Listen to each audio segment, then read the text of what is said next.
Well. Hey toy fans, Aaron here. Taking a look today at the Vintage Collection Princess Leia in Boushh Disguise? Boushh? I've never really known how to say that word. But anyways, this is the first 3 3/4 inch figure to get the face printing technology. So let's head to the table and check this one out. And looking at her on the card first, this is, as I mentioned, the Vintage Collection line. So you get that classic vintage styling packaging. Star Wars Return of the Jedi logo up top. Just below that, of course, you got her name along with the Boushh name of her disguise. Through the blister, of course, you see the figure. This time, though, the helmet has been given its own little section above the figure, so that's something kind of different. I think that's a throwback to what they used to do long ago. And off to the side, pretty nice image of Leia in that full Boushh costume. On the back of the card, nothing overly exciting. It's the same thing that we've been getting. Top right corner is your number for the lineup. So for Leia here, it's VC134. The rest of that top half is just showing off a few other figures that are also available around now. The description off to the side is really just talking about celebrating the legacy of Star Wars with these 3 3/4 inch figures. And the bottom half of the card is your legal information. And now taking a look at her out of the packaging. For the most part, this is a very nice looking figure. We have seen this figure, the sculpt, before anyways, from the Black Series 3 3/4 inch line. And that was released in 2015. I'll put them both up side by side with this newest vintage version on the left. And like I said, sculpting, as far as I can tell, is exactly the same between the two figures. And even the painting of the two figures, as far as the colors used, are exactly the same. The difference here between the two comes within the face of Leia, and this new Vintage Collection version is using the new photoreal face printing technology. This is the first figure to receive this in the 3 3/4 inch line. And I think as you look close at that face painting between the two figures,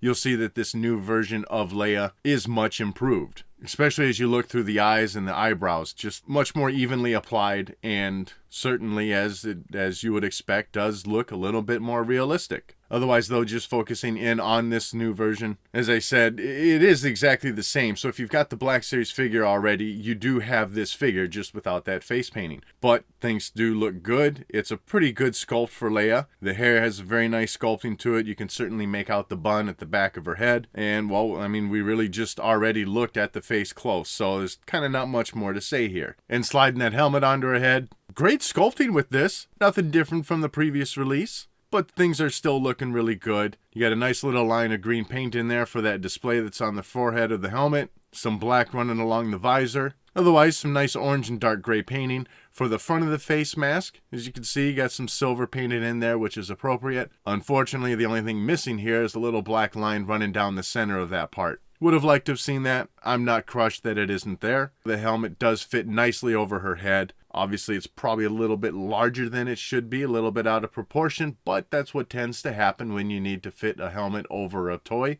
and you try to make everything look appropriate when the helmet's on or off. So in this case, a touch bigger, but once again, that's not hurting my feelings either. And her head remains pretty well covered once that helmet is in place. As we look at the midsection of the figure, everything's looking pretty appropriate here for how she should look with this costume. The bandolier running over her shoulder and around her waist is separately sculpted and just is laying there. It's loose. You get some great detailing within the sculpt of that, but as you can see, no extra special paint applications to that bandolier, which is pretty accurate for coloring. I suppose the only thing they could have even added here is maybe a touch of silver painting for the bullets that are slid into the bandolier along the top. The sculpting of her coat running around her arms is really good. A lot of nice folds within the fabric, and even those burgundy sleeves all looks nice. The problem here, though, is that a lot of the articulation gets hindered by the sculpting that they did here. Unfortunately, that was the same on the Black Series release, and they didn't do anything to change that. And what I mean by that is this is as low as you're going to be able to bring her arm down, her left arm.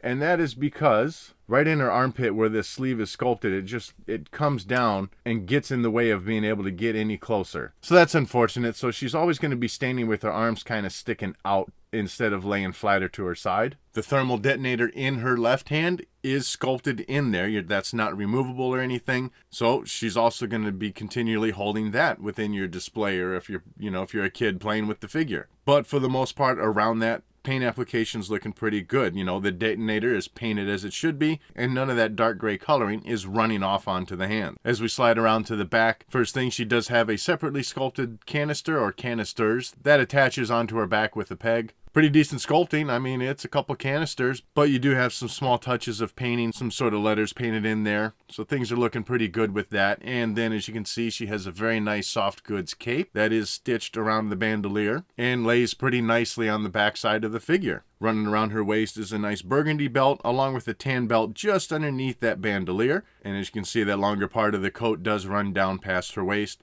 Nice little slit there in front. It does allow for some articulation, but not a lot, and I'll show that later also. Moving down through the legs, it's got some nice brown pants painted in there, some decent sculpting. I'm not sure what all those little wrinkly parts around the kneecaps are supposed to be. It kind of looks like fur, but I don't think that's what it really is on the costume. It's been hard to tell, but from the searches that I've done, it seems like it's just kind of wrinkled up fabric or something. Otherwise, getting down closer to the ankles, you see she's got some tan painting through there for the top of her boots. And then, of course, you just see her little feet sticking out. As for articulation, head swivels all the way around.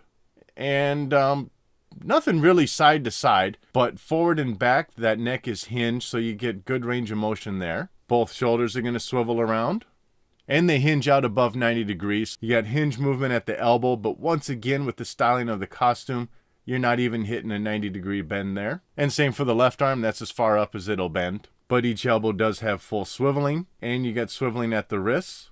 The waist swivels, if you'll call it the waist, it's right above here at that high belt, so almost middle of the chest. As for the articulation at the hip, her left leg, you get just enough motion to adjust her standing or to help her stand. That right leg comes out much farther because of the slit on her costume. Both knees are hinged, so you're going to get a pretty decent bend there. And then each one also swivels. And then the feet are also hinged. You're not getting as much forward and back. Well, nothing really on her right foot. But you do get a greater range with her left foot.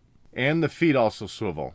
As far as accessories, I mean, at this point, I'll just call it a single accessory since the thermal detonator is sculpted into her hand. I already talked about the helmet as part of the figure. And same for the canister that's attached to the back. So we're left with just the staff. Nice sculpting to it. You get some smaller detailing at the front end of it. Relatively plain shaft as you're getting through the middle. And then once you get to the other end, you know, some larger bits sculpted in there. I don't know what in the world all that stuff is. But it's not an overly detailed staff. But I'd say it's pretty much in line with 3 3/4 inch figure, what you would expect to see. Obviously no special painting or anything like that. And it also doesn't fit too well into her hand. You can only place it in her right hand. And as you can see, her hands are so small compared to the diameter of the staff. You've really got to stretch that thumb out just to get it in there. And due to that, with the slightest bump, this thing falls right out. And unfortunately, with that thermal detonator sculpted into her left hand, you're not going to get any kind of dynamic poses or two-handed poses with this. So this look is about all you're getting is just her holding it into place.